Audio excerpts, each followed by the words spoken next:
Hello and welcome to the 31 Minutes of Heaven we call the D1Baseball podcast. And thank you, Boog. I am, in fact, the pride of the Newtown Edgemont Little League, Michael Patrick Rooney III, Malvern Prep class of 1988. I am joined by two great earthlings, Aaron Fitt, Kendall Rogers. Gentlemen, happy afternoon to you. How we doing?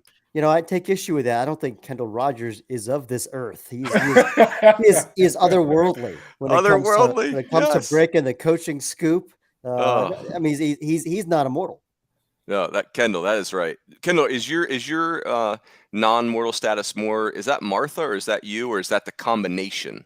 It's like the combination. I got to be honest with you. I wasn't ready today for the coaching carousel, but I got a text at about 2:00 saying I better be ready. So here we go. We're in it, I guess. That's right. There's no building up Martha's pitch count. It's when it's go time, and Martha's throwing CGs. Before we get to that, boys, I have an announcement to make, and the announcement is this: the future of sports has arrived, and that's because of our good friends at S2 Cognition.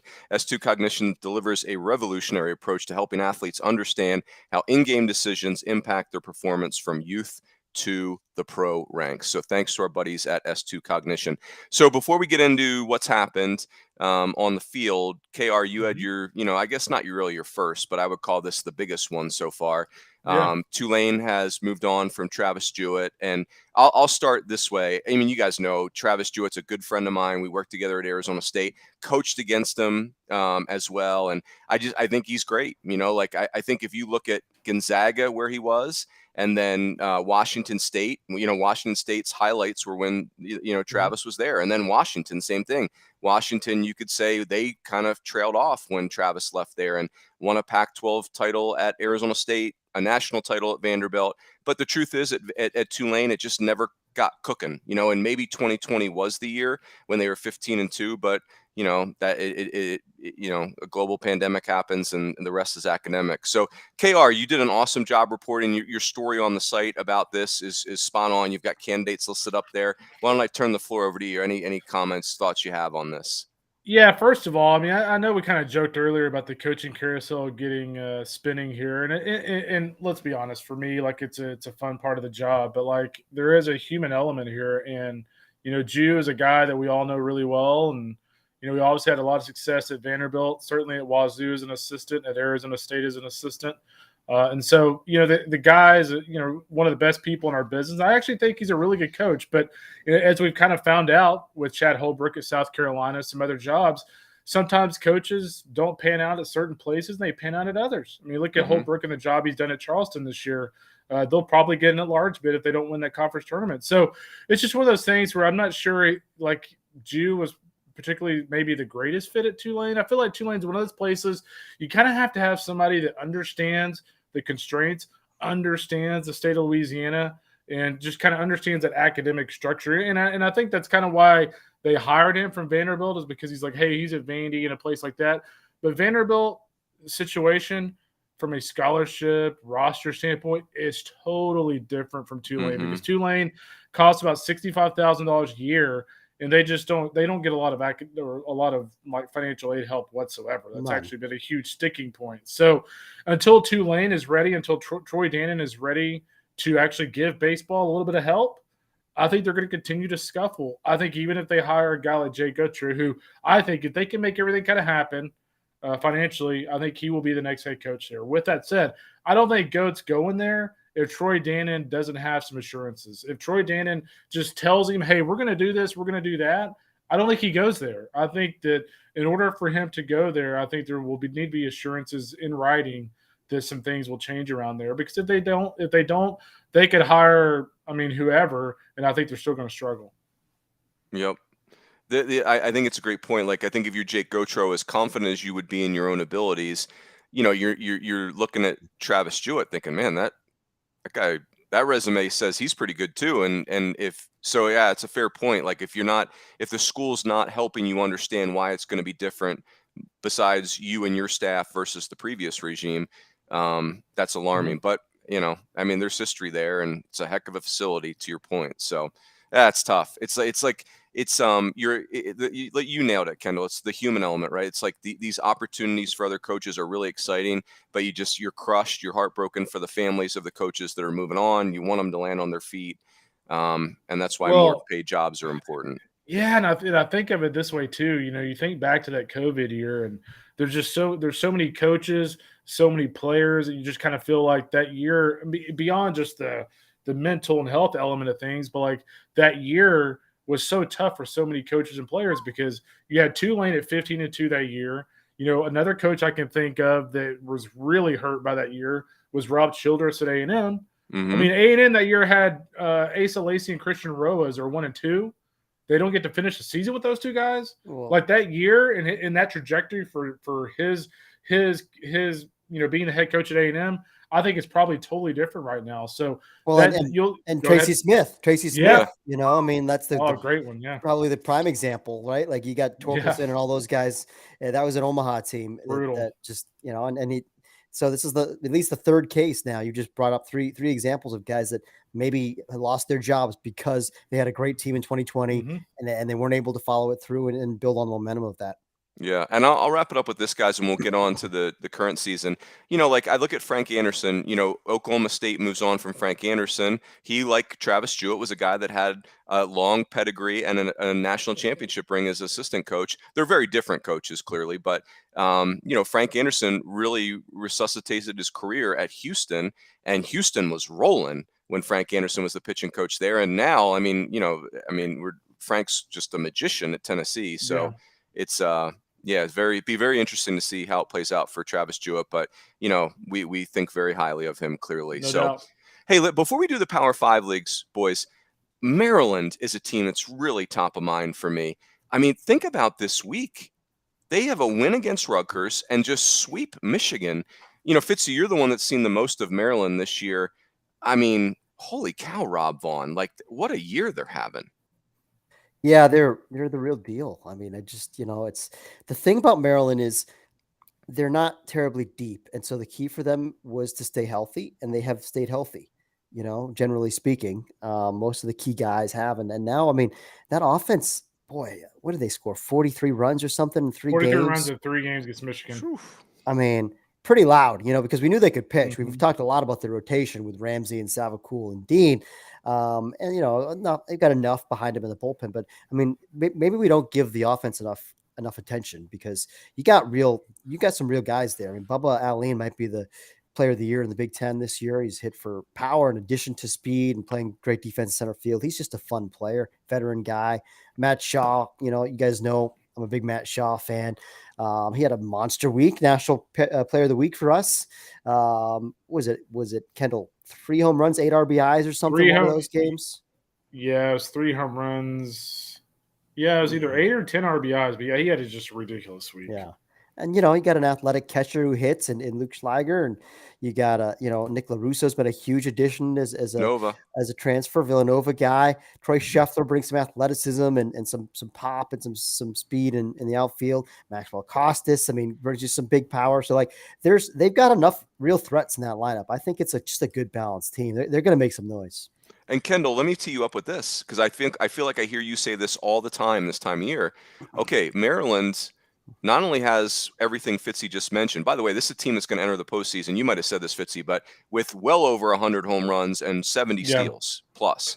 But you've also got a head coach who's been to super regionals as an assistant coach. You've got a team, the core of this team were regional finalists last year. These kids played 4 regional games last year, and we know that regional experience is critical. Yeah, there's no doubt about it. Here's a little stat for you when you look at Maryland, guys. 7 out of their last 9 wins, they've scored double-digit runs. So that gives you an idea how potent that offensive lineup is. And I just love the attitude around this program. I was talking to Rob Vaughn, and I was talking to a few other coaches this morning about this whole schedule cancellation deal. And, Maryland, who right now is in great shape for top 16, I think as long as they take care of business this weekend, I think they go in the Big Ten tournament in really good shape. They probably lock it in. But, they have James Madison in midweek tomorrow, and James Madison's over 100 RPI. The game's at home. And Rob's just like, hey, man, they're on the schedule. We're going to play them. We're going to do our thing. We're going to be our team, and we'll kind of let the chips fall where they may. So, you kind of get a behind-the-curtain look at the mindset of that program by that simple statement from him. So, I just think they're a hard-nosed team. Obviously, with Walter's story on Maxwell Costas last week. I mean, what a courageous guy that he is and what a productive player he is. That's just the kind of kids they've got in that program. And I just think when you look at that staff and that team, I'll be honest with you, it's a hard team not to root for. It's a hard program not to root for. And they got our guy Mike Morrison with national championship pedigree, Coastal Carolina. Right. Oh, yeah. I totally forgot about that. Their closer at Coastal on that title team. He's up and coming young pitching coach there and doing a great job. I mean, and give Coach Vaughn credit for kind of rolling dice with a young guy that didn't have a long track record as a pitching coach and brought him in there. And, it's worked out great so far. I have no idea what their ballpark's called, but I hope they host Turtle Thomas. Turtle Smith. The Shell? Smith. Do they call it the Shell? What do they call it? Turtle Thomas. Whatever they call it. Oh, the Turtle. Whatever they call it. It's going to be people packed on top of people. Yeah. So that will be awesome. Boys. Oh, go ahead. I saw somebody tweet a photo of of a guy standing in their ballpark like 1954. And then next to a guy standing in the ballpark like last week, and like the park looks the same. Exact same. The exact same. It's like they haven't done a thing in 60 black and white years. Photo. Can I just go ahead and make a little point here? I'm just going to go ahead and say it, just wide open. Maryland. If you don't commit to a much nicer ballpark and a much better setup, just going to go ahead and tell you. I have a feeling you're going to lose your head coach, so you might want to get on that. Yeah, because unlike Andrew Checketts, where Santa Barbara tried this stunt, Andrew Checketts and his wife live in Santa Barbara, California. No offense to College Park. Yeah, College Park, wonderful place to raise kids, but it ain't Santa Barbara. So anyway, all that said, it is a wonderful school. Maybe Scott Van Pelt can help them out. I thought College Park was a Santa Barbara of the East Coast. I don't believe it is. I think you're going to want to Google that. What is it? How far is it Potomac from College Park? Like 15 miles? Potomac, Pacific, same thing. Too far. Yes. Yes. Thank you for that. All right. Speaking of pictures, Kendall, I'm going to take you to the Big 12. And anyone listening, if you haven't looked at the Texas Tech Twitter feed today, you need to, and see Jace Young and Easton Morell's TikTok, Bad Boys for Life. Kendall, I don't want to lead the jury, but let's not bury the lead at the same time. That's two different words of the word lead. But be that as it may, the Big 12 had some happenings this weekend. What sticks out? What sticks out is my man Timmy Tads is back. He's back. And, Texas Tech's one of those teams that, quite frankly, a couple weeks ago, I kind of hated having them in the top 10 because it was kind of I thought they just had so many iffy things about them. Other than Brandon Birdsell, the rotation was kind of a mess. Their bullpen was a mess. They weren't playing like a top 10 team. But the last couple of weeks, they played really well. They played really well against West Virginia in a series that you picked against them. And I think they let you hear about that. Mm-hmm. And then this past weekend, I thought they played at a very high level. They got big pitching performances, all those sometimes not pretty.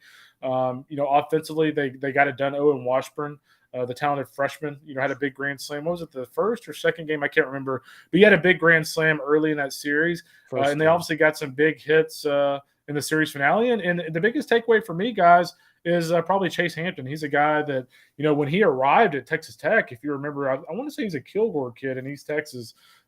He was expected to be a prize, big-time pitcher, and it's been a little slow, gradual process, to say the least, but he threw really well against a potent Oklahoma State lineup. So looking ahead, they have Oklahoma this weekend, and right now, guys, Texas Tech's one of those interesting teams that, their RPI still sits, I think, 32 or 33, but if they win that OU series and win the Big 12, they're hosting a regional.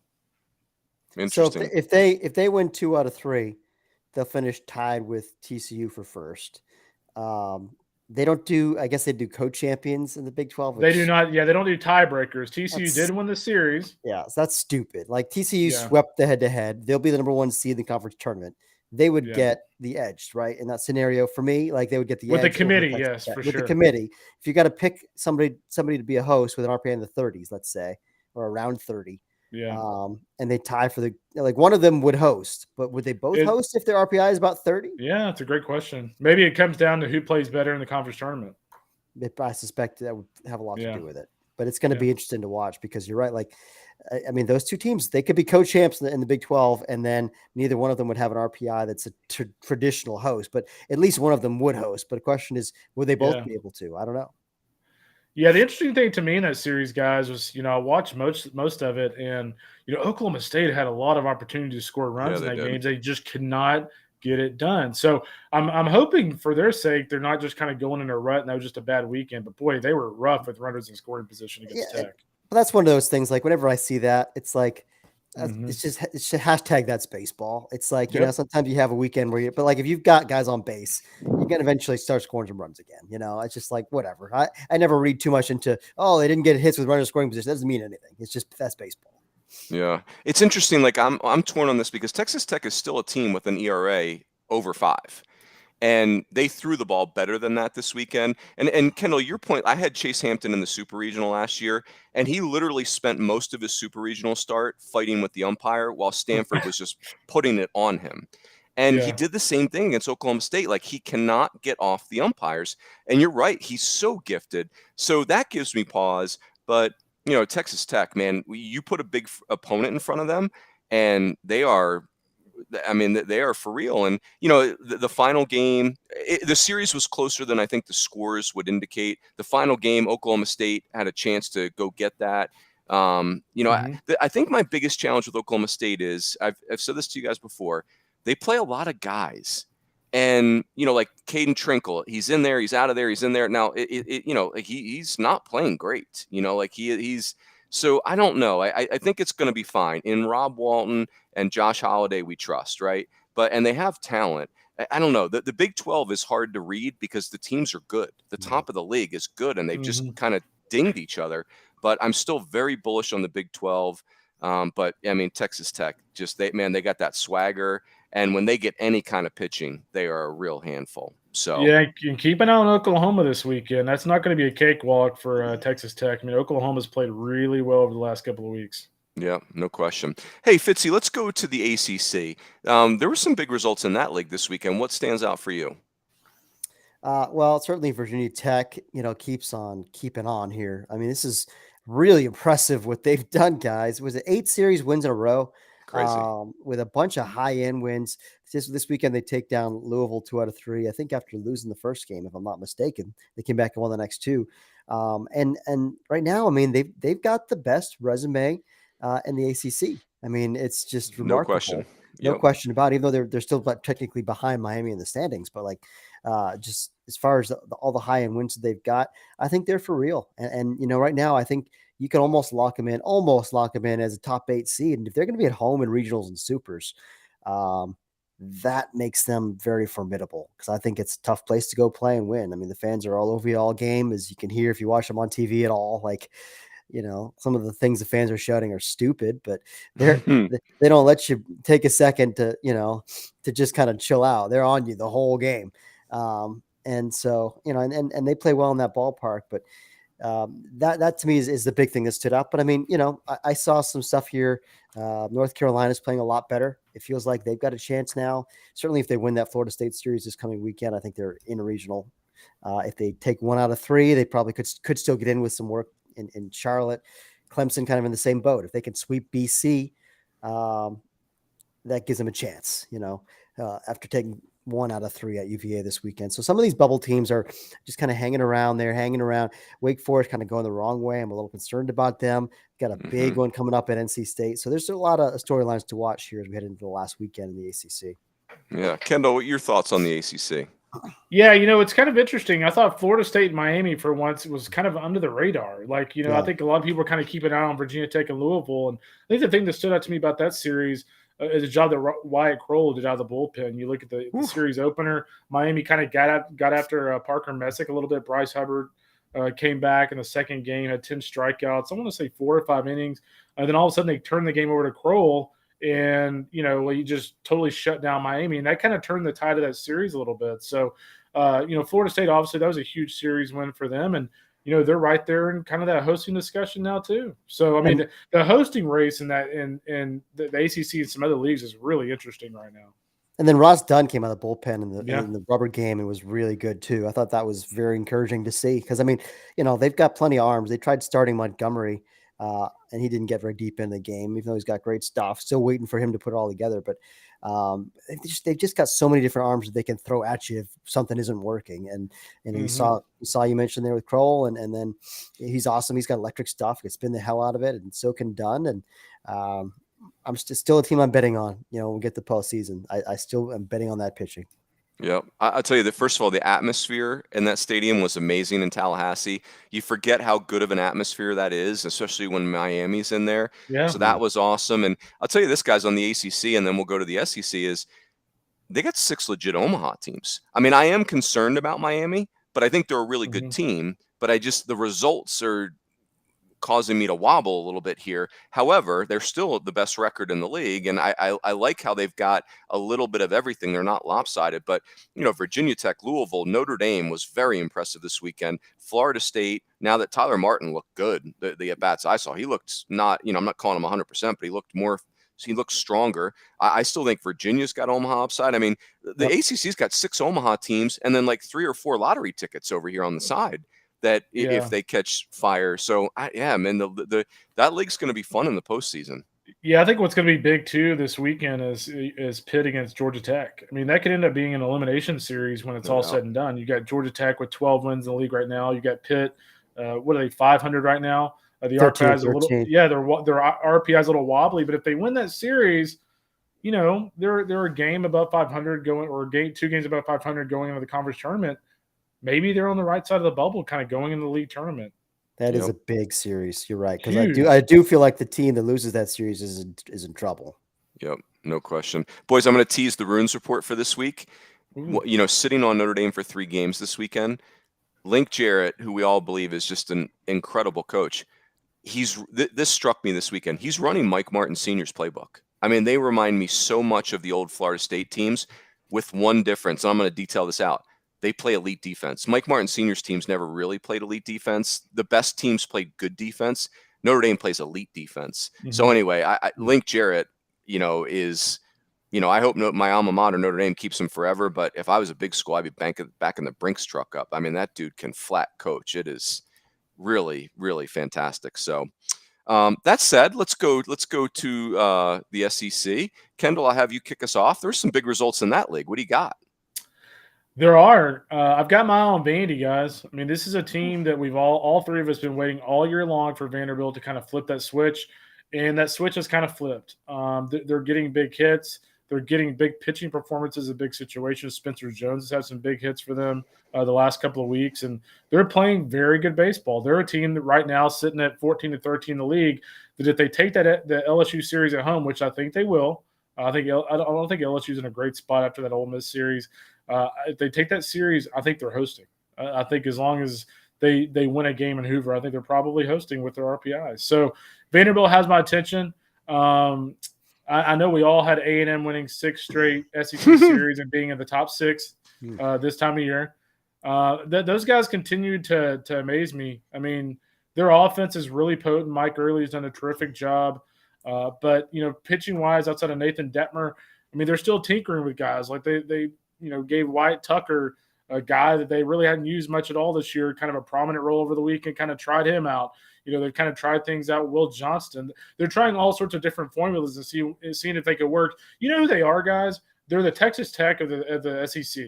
Like, they got a really, really interesting offense. They've got a really good Friday guy. But outside of that, it's just kind of like a hodgepodge of who knows what. And so that's kind of what has my attention. Obviously, Ole Miss as well, fellas. They're playing really, really well the last 2 weekends. They look great over the weekend in Baton Rouge. I want to talk about Auburn. I wonder if we're not talking enough about Auburn. Somebody on Twitter brought this up, and I was like, maybe they're right. Good point. Maybe we're not talking enough about Auburn. Like the turnaround that they've had from last year to this year, nobody really had expectations for Auburn. We thought they were a wild card team. I mean, we wrote about it in the fall and in the spring. Like they could, and even Butch said in the fall, like, there's a wide range of outcomes for us. We could be pretty good. We might not be, but for them to be sitting here 15-11, they didn't get a chance to play that series finale against Alabama, but they're number 4 in the RPI. Like, this could be a top 8 national seed. I mean, it's wild. They lose, Hayden Mullins, but you kind of get a shot in the arm with Tommy Sheehan down the stretch here. They thought coming back from TJ that this guy could give them a boost as they got into the second half of the year. Notre Dame transfer. He's been a Friday night starter in the ACC before. How about 4 innings of 1-hit relief after Trace Bright had to exit early in that second game against Alabama? I think that's something to keep an eye on there. That's a nice boost for them. I think Mason Barnett, a guy we've been waiting to kind of put together some consistency. He's got such, really exciting stuff. He's a prospect for sure. He had a great outing this weekend, or a very good outing. So, and they can score runs, as we know. Their offense is very good with Rambush and Teixeira, the 2 newcomers, playing such a huge role there, but also a lot of nice veteran pieces. So ultimately, I mean, I still wonder if they've got the pitching to make a deep postseason run, but they just kind of keep on steadily winning. And so I think they've earned some benefit of the doubt.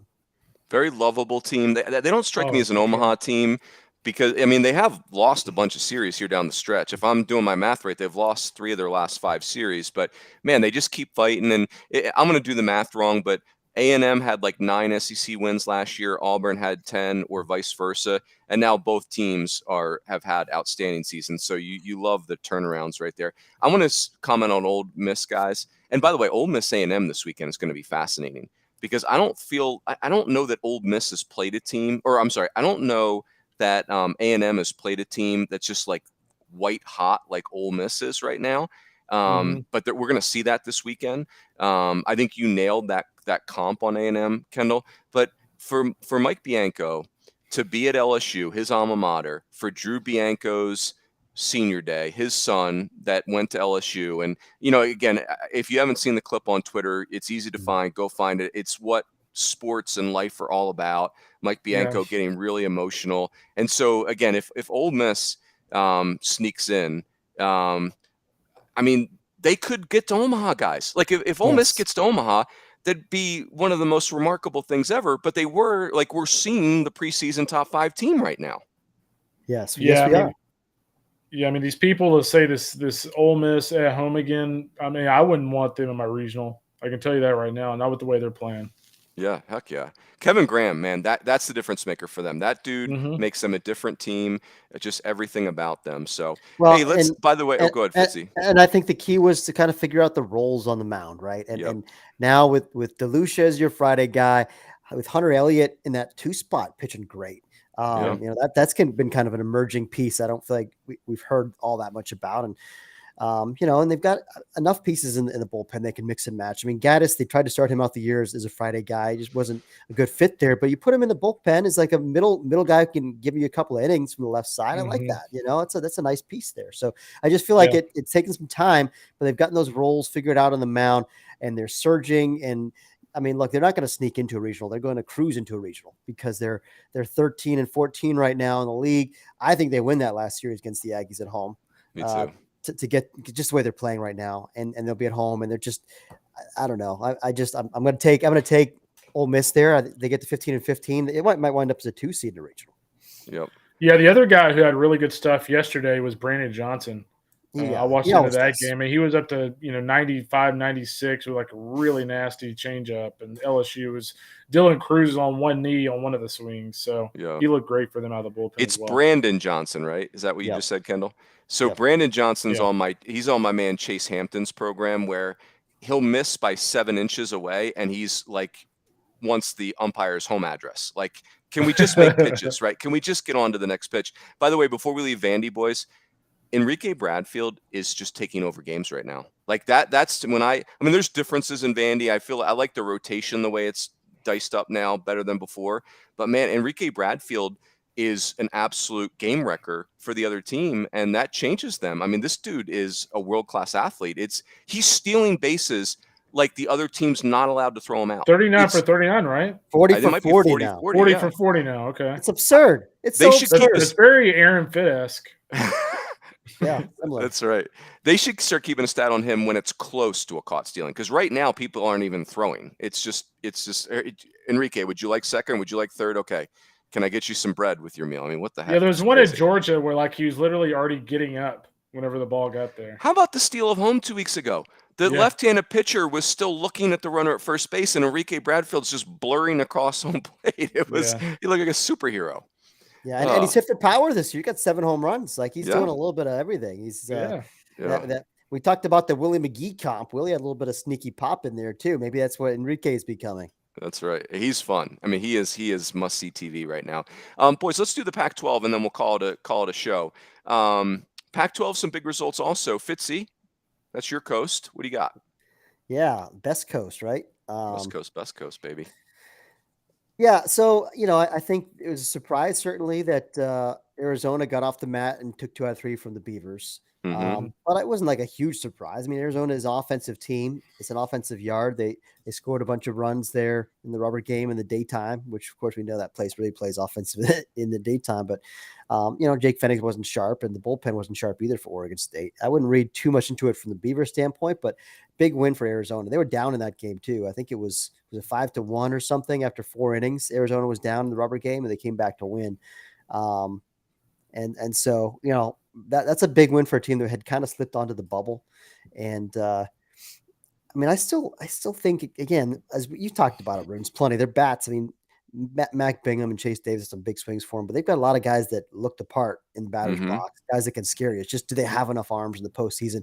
If they were at home, I would feel a lot better about their postseason chances. They're not going to be at home in a regional. They're going to be on the road, which makes me a little concerned. But that said, I mean, in the right setting, kind of like Oregon. Like if Oregon's an offensive team too, and they went down to Arizona State and scored a bunch of runs this weekend. Good rebound weekend for them. Those two teams, if they're in the right ballpark, an offensive kind of a yard without a lot of premium pitching to go against, they could slug their way through to a super. I mean, I could see that happening. Yeah. Okay. Go ahead, Kendall.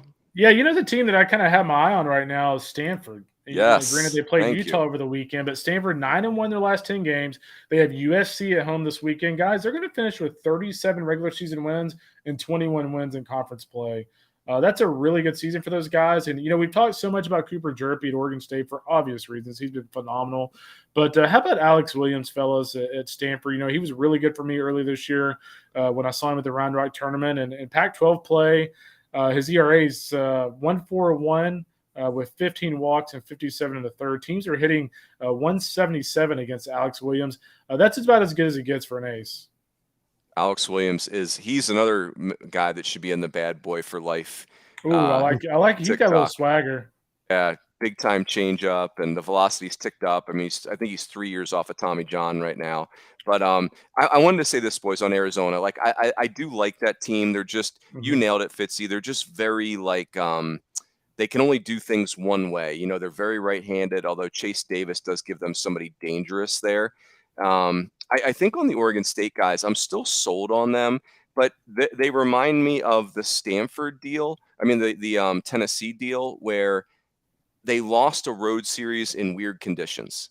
The Tennessee in a rainstorm at Kentucky and Oregon State, in a whatever, in an oven in Tucson, 105 degrees. So they're not going to, Tennessee and Oregon State don't have to worry about that in the postseason. Somebody's going to have to beat them in their own yard. But I would say this, like when Stanford won the series against Oregon State in Corvallis, it was beat Cooper Jerpy 1-0 and then beat the Sunday starter.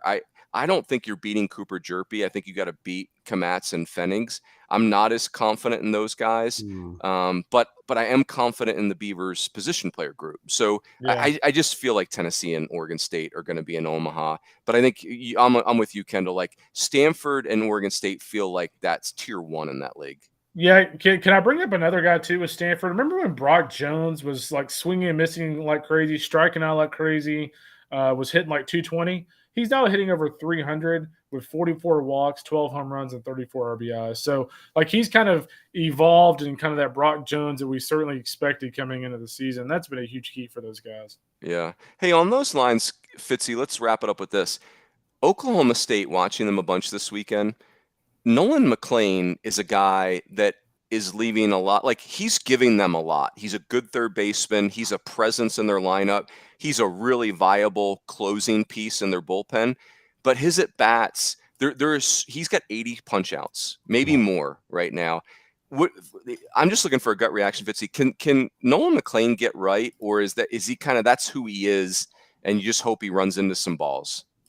Yeah, 82 punch outs again against 27 walks. I mean, it's like a, it's like a Tommy Mendonça at Fresno State, Great I love pull. the Tommy the Mendonça comp. or Wonder Dogs. or a Bobby Dahlbeck, like those, those Evan guys. Scaug.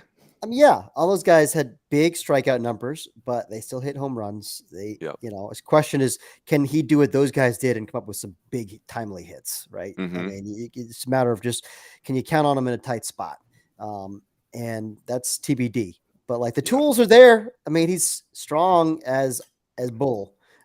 He can really murder the baseball, and he can really throw. And he's, he's a weapon off the mound too. But you just gonna have to take the swing and the miss with it. Maybe in the future that'll be. I suspect in pro ball, I don't think he'll be back for another year, even though he hasn't had like a great season. I still think some pro team is gonna swing at those tools. He is a great competitor, though. Like there was, you can tell he's not pleased with where he is offensively. And I saw him during this series beat out a double play ball in a huge spot where if he's sulking, it's a double play and huge momentum changer. So I have great respect for how he's competing. I look at Griffin Dorshin, and he's got swing and miss too, but there's adjustments happening pitch to pitch. And I worry about Nolan McLean. He's just got these massive holes in that swing. And like, unless you make a mistake that runs into that barrel, he just kind of is who he is. And it's frustrating to watch, but the kid seems like an elite competitor. And all that said, he's slugging .539. He's got 26 extra base hits, 912 OPS. Like, he's still productive despite all the strikeouts. Hey, those Division I quarterbacks, man, they don't grow on trees. I mean, that kid's one heck of an athlete. So, boys, let's wrap it there. Kendall, by the way, we're taping this on Monday. 1 week from today, you are traveling to Hoover, which is one of the great baseball events in this great country. How do you feel about that? I'm feeling pretty good. I'm actually going to look at the weather and see how hot or not so hot. Actually, last year it wasn't bad. It was like 82 the whole time, which is fantastic. Kendall, okay, so to answer this question, and I promise we'll wrap. Okay. So you're known for your snack game. I mean, people have dropped an 80 on your snack game. I've also seen people. Have they? Well, I've seen people. It's the scouting community's very perplexed. I've seen people NP your snack game. I've seen people put an 80 on it. Now, you have a very controversial snack game. So for an event like Hoover, I mean, 4 games a day for what seems like a month. Like, are we pre-gaming the snack game, or like you stopping at Buc-ee's all over the East Texas Republic, stocking up? Or are you going to wait till you get into the Republic of Alabama for this? How do you attack Hoover from a snack perspective? I feel like for conference tournaments, so the SEC is a little different than the ACC. The ACC will give you like a smorgasbord of snacks, candy bars, M&Ms, you name it. You can't beat the ACC's snacks. Yeah, so seriously. So they have the snacks covered. The SEC is more into like the meal. Like, for instance, like for dinner, they will give you like copious amounts of pulled pork with a lot of baked beans, banana pudding, which is a personal favorite. So you kind of save yourself for dinner when it comes to the SEC tournament. So for me, earlier in the day, it's little almonds, of course, little rally broccoli. I know Teddy Cahill absolutely loves when he sits next to me in Omaha and I pull out the broccoli. But it should be fun. I think it's supposed to be 84 next week. As long as you don't pull out that disgusting smelling drink mix, whatever that garbage is that you poured. I mean, it just stinks up the entire press box. It's the worst. It's awesome. Fitzy, the ACC snack game, so it was elite in Durham. It is also elite in Charlotte, or to be determined? Is that a Durham thing, or that's an AC? It's a league. That's a league thing. Yeah, they crush it in Charlotte too. And also, I mean, their meals are great too. I mean, it's a first class setup. They set up the media in the prime press box right behind the plate. So you got the AC, but you can actually like sit there and get your radar gun readings without having to go outside because you're right behind the plate low. Great. It's a dynamite setup. They take such great care of us. Fitzy, so I got to, and Kendall, you need to hear this too. I got to do the ACC championship game probably like 3 years in a row. And the last year was in Durham. I check into my hotel, and you're right, the snack game in the press box is off the charts elite. I check into my room in the hotel, and there's a 6-pack of hipster beer with a welcome note sitting right there on the on the credenza as I check into my room. Now, that said, the SEC, when you check into that hotel in Hoover, it's like there's holograms on the walls and the floors, and it's like, you feel like you're calling the World Series. It's just, both leagues do an amazing job. I did appreciate the hipster beers, though. They were drank, by the way. Do they even have credenzas at the SEC hotels? I think not. What is a credenza? I got to Google that. Oh, gosh. Got to love it. Gentlemen, good to have some belly laughs with you. Always a pleasure.